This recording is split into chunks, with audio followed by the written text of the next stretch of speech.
Topic 3.4 Ohm's law. So in order to state Ohm's law, we have to consider a conductor of area of cross section A. That is, area of cross section is A and length of the conductor is L. So now a potential difference V is applied along the conductor, then current is passed through the conductor is I. That is, current is passed in this direction I, and same time the electrons are moving the opposite to the current direction. So this is the direction of electron. So it is always opposite to the conventional current direction. As we earlier discussed, when potential difference is maintained between the both ends of the conductor, this is positive terminal, this is negative terminal, the current direction is positive to negative, so electrons will flow from negative to positive.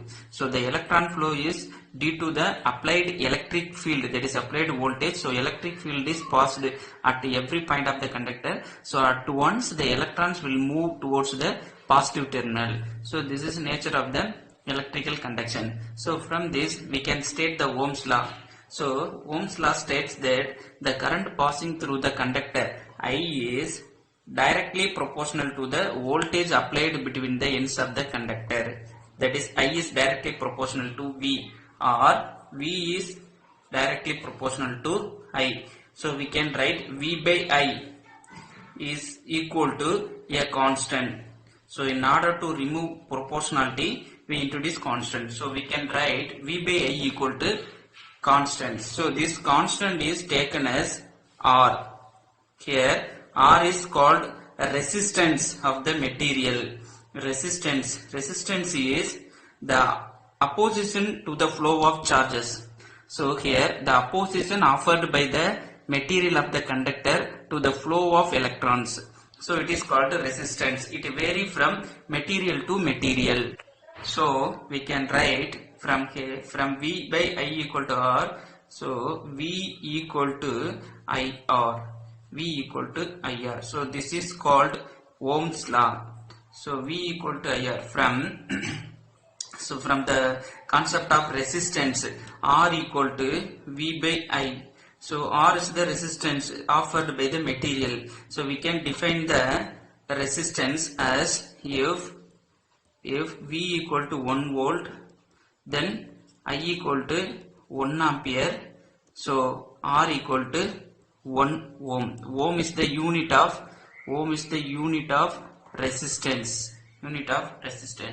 That is, ohm can be written as ohm. So it is named after the scientist George Simon Ohm. It is the unit of resistance, and it depends on nature of the material and temperature of the material. So we state the Ohm's law at constant temperature, I is directly proportional to V. So V by equal to R. So it is occur in constant temperature. If we plot a diagram, that graph from V and I, if we taken the current in x-axis and by taking the voltage Y in y-axis, we can obtain a straight line curve graph. So the angle theta is taken in between the curve and the x-axis. So the slope of the curve, that is, if we take the tan theta equal to opposite side by adjacent side. So opposite side V and adjacent side I. So tan theta equal to V by I, which gives R. So it is the resistance. So we can calculate the resistance from the graph VI. So from Ohm's law. Here Ohm's law valid only for conductors, good conductors, or metals, good conductors only, because due to the nature of the material, that is metal, due to the nature of the material, resistance depends on the temperature of the material. So the resistance depends on the nature and it varies from material to material. So then we can say Ohm's law valid only good conductors. So it is not valid for insulators and semiconductors. Here resistance R depends on the nature of the material and temperature of the material. Not only to that, it is also depends on the area of the cross section and length of the conductor also. So it depends on the dimension of the conductor. So in this way we can write R is directly proportional to the length. It is found that R also inversely proportional to the area of the cross section of the material. So that is A inversely proportional to area of the cross section and directly proportional to length of the conductor. So combinedly we can write R is directly proportional to L by A. So in order to remove the constant in proportionality, we introduce a constant. So R equal to, here constant is rho, taken as rho. So R equal to rho L by A. So similarly we write rho equal to R A by L. Here rho is called resistivity of the material. Rho is called resistivity. Rho, that is resistivity of the material. So we can define the resistivity if we take A equal to 1 meter squared of the area of cross section of the material and L equal to 1 meter length of the material. So rho equal to, if A equal to 1, L equal to 1, rho equal to R. So we can define the resistivity of the material. It is the resistance offered by the material of 1 meter squared area of cross section and the material of length 1 meter. So it is resistivity of that material. The resistivity varies material to material. So for good conductors it will be very low. For insulator resistivity should be high, and for semiconductor in between value. So it differs material to material. The unit of the resistivity is taken as here for resistance ohm and for area meter squared, for length meter. So meter square cancel, so ohm meter. So the unit of the resistivity will be ohm meter. So and the 1 by rho is a term is called sigma, where rho is the resistivity and 1 by rho, the reciprocal of the resistivity, is given by sigma, where sigma is called conductivity. So rho is the resistivity, that is the opposition offered by the material per of unit length and unit area of cross section. So the reciprocal of that is reciprocal of resistivity is given by the conductivity. So the unit will be, the unit of the conductivity is equal to the reciprocal of the unit of resistivity. So 1 by ohm meter. So that is per ohm per meter, or otherwise it is called mho. The unit of the resistance is called mho